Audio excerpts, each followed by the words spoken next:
अस्सलाम वालेकुम everyone. I hope all of you are doing well. So इस lecture के अंदर हम लोग डिस्कस करेंगे history of East India Company Raj in India, जो कि 1757 से 1857 तक रहा। So let's start with this discussion. So इसकी अगर हिस्ट्री के बारे में डिस्कस करें तो ईस्ट इंडिया कंपनी थी जो कि ब्रिटिशर्स की थी। एक ट्रेडिंग कॉरपोरेशन थी that played a central role in colonisation of India. Basically Britishers ने सबसे पहले ईस्ट इंडिया कंपनी को इस्टेब्लिश किया ताकि वो इंडिया को बेसिकली क्या करें, कॉलोनाइज कर लें। ठीक है जी। Its journey from a trading enterprise to a dominant political power marked a transformative period in Indian history spanning from 1757 to 1857. This period laid the foundation from British imperial rule in India. सो अगर हम लोग foundation and early influence के बारे में बात करें तो हमें पता चलता है जो ईस्ट इंडिया कंपनी थी वो 1600 के अंदर इस्टेब्लिश हुई थी इंडिया के अंदर। ठीक है, इसका जो ट्रांसफॉर्मेटिव रोल था, ठीक है, however its transformative role is shaping the history of India subcontinent. ठीक है, बेसिकली इसका पर्पस ये था कि इंडिया की जो सारी रोल्स हैं उनको चेंज किया जाए। ठीक है जी। Shaping the role of the India subcontinent began during the period from 1757 to 1857। जी हमें ऑलरेडी पता है कि 1757 से 1857 तक बेसिकली ये रूल रहा था। ठीक है, over these 100 years the east Indian company evolve from trading enterprise into a powerful political entity. एक टाइम था ये सिर्फ एक ट्रेडिंग कंपनी थी, लेकिन क्या होता गया with the passage of time, जैसे जैसे इसने अपने कदम जमाए ये पॉलिटिकल एंटिटी भी बन गया। ठीक है जी। तो एट द सेम टाइम अगर हम लोग इसकी बात करें तो हमें पता चलता है कि भाई ये एक पावरफुल पॉलिटिकल एंटिटी बनने का मकसद ये था कि ब्रिटिशर्स ने इसको इस्तेमाल किया।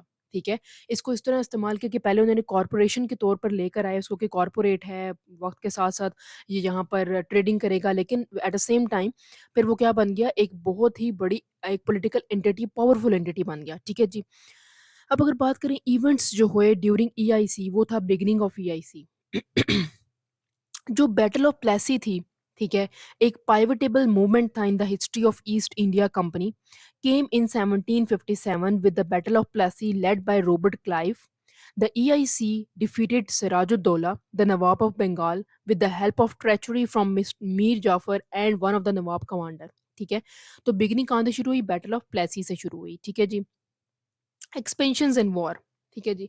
अब एक्सपेंशंस एंड वॉर इसके अंदर कौन कौन सी थी, डिफरेंट वॉर इसके अंदर, बैटल ऑफ प्लासी जिसमें हम लोगों ने बता दिया। ठीक है, बैटल ऑफ मैसूर आ जाती है 1799 की। ठीक है, जो टीपू सुल्तान की थी। ठीक है, जिसकी वजह से ये इसकी एक्सपेंशन होती रही और मुसलमान जो थे वो हारते चले गए। बहुत सारी वॉर्स के अंदर एंग्लो मैसूर वॉर जो मैंने बता दिया है पीछे ऑलरेडी, और साथ में एंग्लो मराठास का वॉर जो था वो भी मैंने डिस्कस किया कि अहमद शाह अब्दाली को बुलाया गया कि भाई आप आके मराठास के खिलाफ लड़ें। ठीक है, तो मराठास की जो डोमिनेंस थी वो बहुत ज़्यादा थी।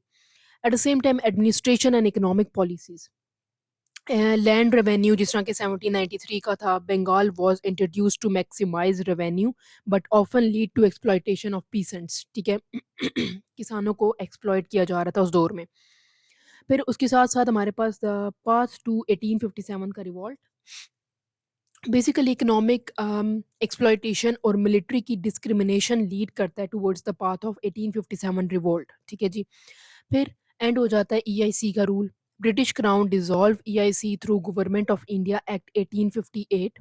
The government of India was transferred directly to the British government ushering in the era of British Raj. ठीक है जी। तो बेसिकली क्या होता है कि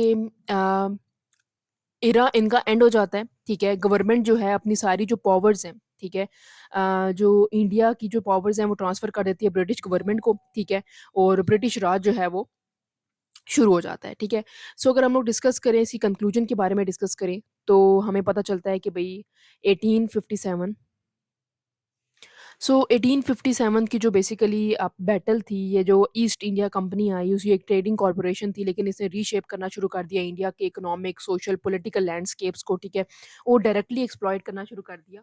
ठीक है, और Indian welfare eventually led to the existence setting the stage for Indian long struggle for independence. ठीक है जी, ज़्यादा खराबियां उन्होंने शुरू कर दी उस टाइम पे। ठीक है, और ब्रिटिशर्स का जो रूल था वो आ गया।